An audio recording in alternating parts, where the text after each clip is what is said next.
ready and be safe. Start by building a disaster kit.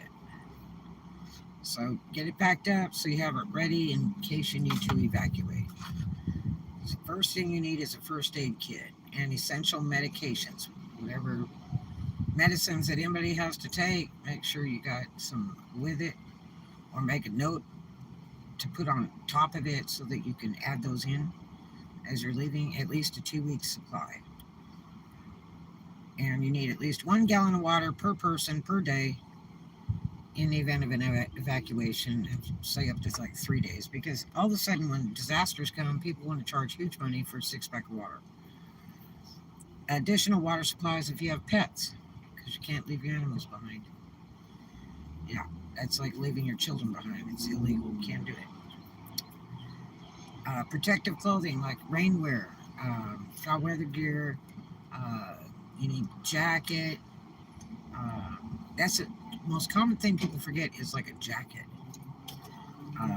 Especially if you're going to drive a long way to get away from that weather. You might be in very hot weather or very cold weather. Some type of bedding and sleeping bags. Make sure you bring that. Pillow. Be prepared. Battery powered radio or crank radio. Flashlights that have good batteries in them. And bring some extra batteries. And a really good thing to own is a jackery, which is a onboard power that you can use, and you can charge it by your car or at the next place that you have electric to charge it up to. It's a really handy item because you can run fans and power your phones up and your computers with that, and it really works out nicely. And you can get a jackery relatively cheap over at Harbor Freight. My greatest suggestion is to get at least a 400, a 400 or 500 jackery. That is the all-around best way to fly. If you're using it to power your house or something like that, get yourself a 1,000 jackery. Those are awesome. Where you can power a refrigerator or freezer or something like that. And then, if you need special items, if you have babies, or for elderly or people with disabilities, the cane, the walkers, whatever.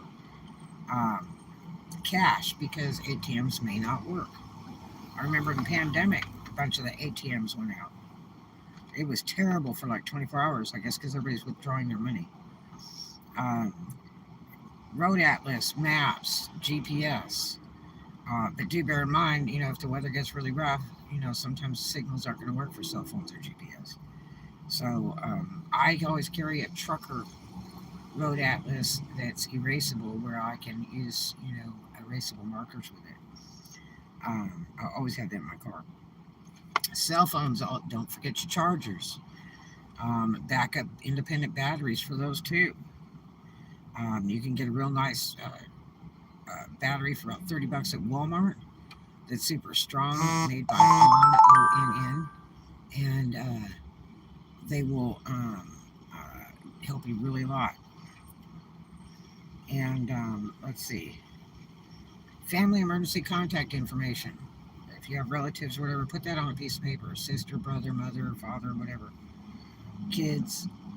That way, if somebody finds you and authorities go through your belongings, they can find that and contact friends or relatives in the event of emergency. Copies of personal documents, your house insurance, your car insurance, title to your car, any kinds of things. Copy of your driver's license, social security card, whatever. So at least you have it in case it gets lost, damaged, or stolen. Um, and also, review your insurance policies, and keep, copies of those in a plastic container so that, hopefully it's waterproof. And then take those with you, if you have to evacuate. You can leave a note on your emergency box. Don't forget the important documents, Um, and find out how to turn off your electricity, gas, and water in the event the authorities say, hey, look, we need you to evacuate, shut everything down, before you leave. So do those things. I hope that helps you. Stay safe. Be prepared. Love you, and I'll see you in the next one.